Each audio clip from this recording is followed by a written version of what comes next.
When she told him to do it, she straddled the antique chair, removed her long-sleeved blouse, and with her delicate shoulders at ease, her spine a row of knuckles pushing at her freckled skin.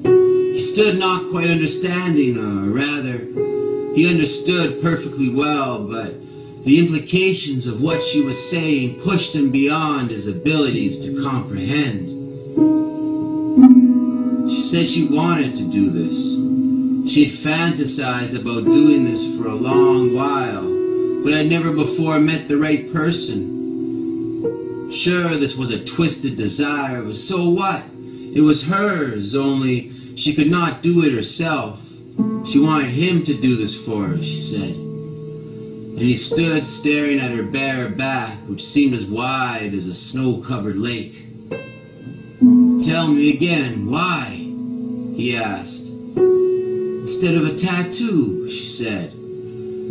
But he knew that wasn't the real reason, or at least not the deeper reason. He rolled the scalpel between his fingers. He was scared. This was no longer just talking. They were in his apartment, but it seemed a strange place now, as if he didn't belong in his own home, and he knew what she was doing. She wanted to see how far he would go. She was playing his game, well, what was usually his game, pushing the limits to see if what was on the other side was enticing enough to go further. But now she had the upper hand. She wanted to see him shy away, see him refuse so she could gloat, which is the game she always played. She thought he would simply say no. "But what about an infection?" he asked. "We can use Vaseline or aloe vera. It won't be very big. I don't want my whole back torn off, just enough to be plainly visible." "Are you sure about this?" he asked. "Yes, I'm sure. Nervous, yeah, who wouldn't be, but I'm ready. It's gonna hurt, you know." She craned her neck and looked at him.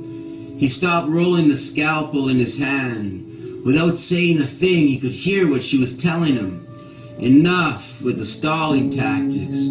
She was not sitting there with her shirt off for the pleasure of evasive conversation. "If you won't do this," she spoke up, "I'll go find someone else. It's okay." But he knew it wasn't okay. If she was going to do this, he could not just let someone else do what she was calling on him to do. And he was caught now in a trap. If he refused, he'd be falling short of his own mark. He'd be some charlatan who was all talk, and she was only here because he pushed her in these ways, but this was different.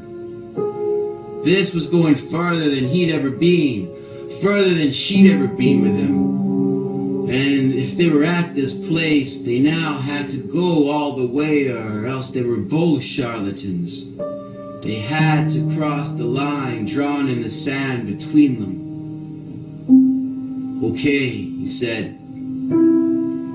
She took a deep breath, grabbed the towel off the floor and put it in her mouth to stifle her screams.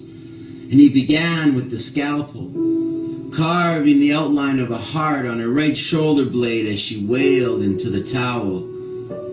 He went quickly as the blood dripped where the blade passed over her skin, and when he was done, in a single uninterrupted motion, without asking if she was still okay, he peeled back part of the cut flesh and pulled hard, so the shape of the heart tore away from her body.